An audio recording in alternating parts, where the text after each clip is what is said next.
Here's my latest thing I've been cooking for our church Lenten Friday nights fish dinners.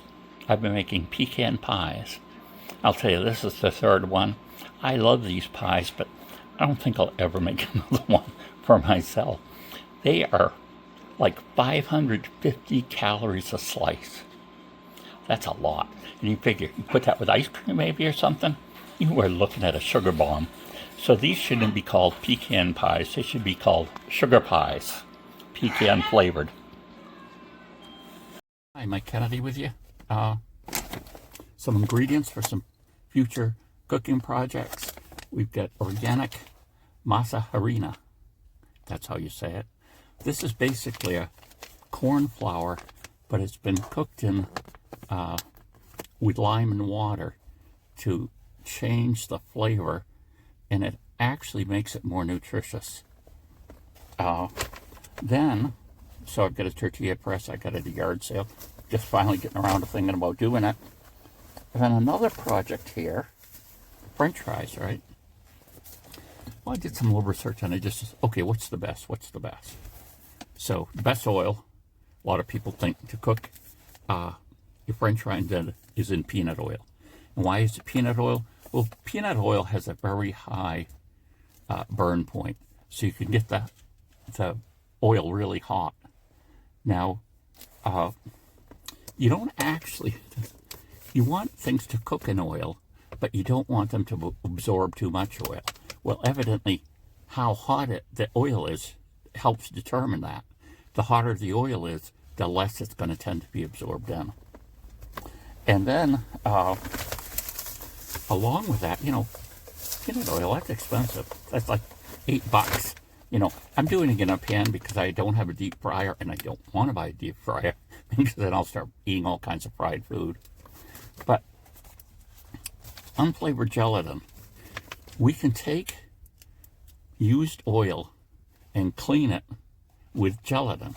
It's basically the process of, the oil is cooled by this point, and, there's particles in it and different things. Actually, I read about when you have a regular fryer, it's deep, and there's a zone underneath. The heat comes from the sides, but not the bottom. So that provides kind of like a reservoir where those particles will fall down into that area, and it keeps the oil better that you're actually using. But one way to do this I can't imagine there are restaurants that would do this. They just buy new oil. But okay, you put this gelatin in water, and then there's some heating steps. I'm just going through the general thing of it. But basically, the gelatin and water, you pour in the discarded oil after it's cool. You mix it up, and you set it in your refrigerator for a day. And then when you come back, the oil is clean on the top, and all of the sediment and stuff is on the bottom. So it pulls impurities out, and, particles, impurities, whatever, and the oil is, clean again. Now, of course, if you really burn the oil, you can't, you can't unburn something, but you can take away some of the particulates and things that have burned inside the oil. And so I'm interested in trying that. I found out, too, that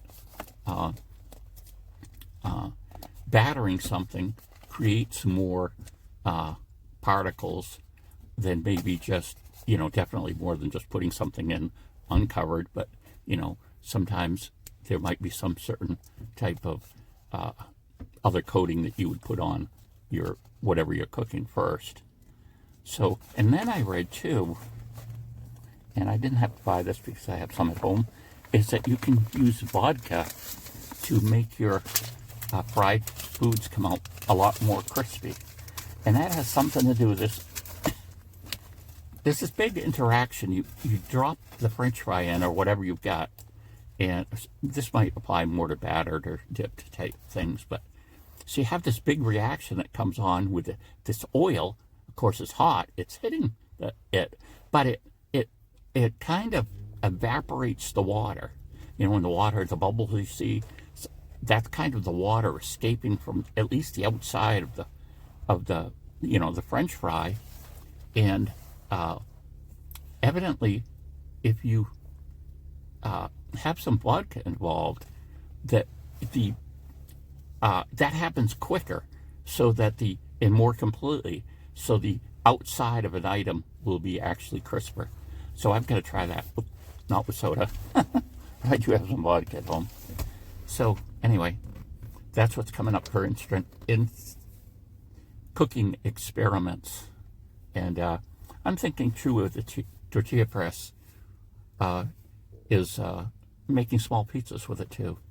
I'm wondering, I haven't seen anyone do this, but if I was to make a tortilla and then put toppings of it and then put it in the oven, just like it was, a small pizza, I'm wondering what will happen. I'm sure someone's done it. I'll look online and see.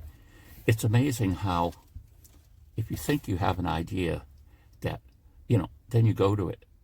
You look on eBay, or not eBay, but on YouTube, and you find like 300 videos about it. So you definitely didn't think of it first. But anyway, we're going to try some things that have a few more experiments about cooking. Oh, I'm so waiting for this. Most of the snow cover is gone right now near Portland, Maine, Gorham. And we might get one more snowstorm, but they're talking about that not being in my area and being more north and west of where I live.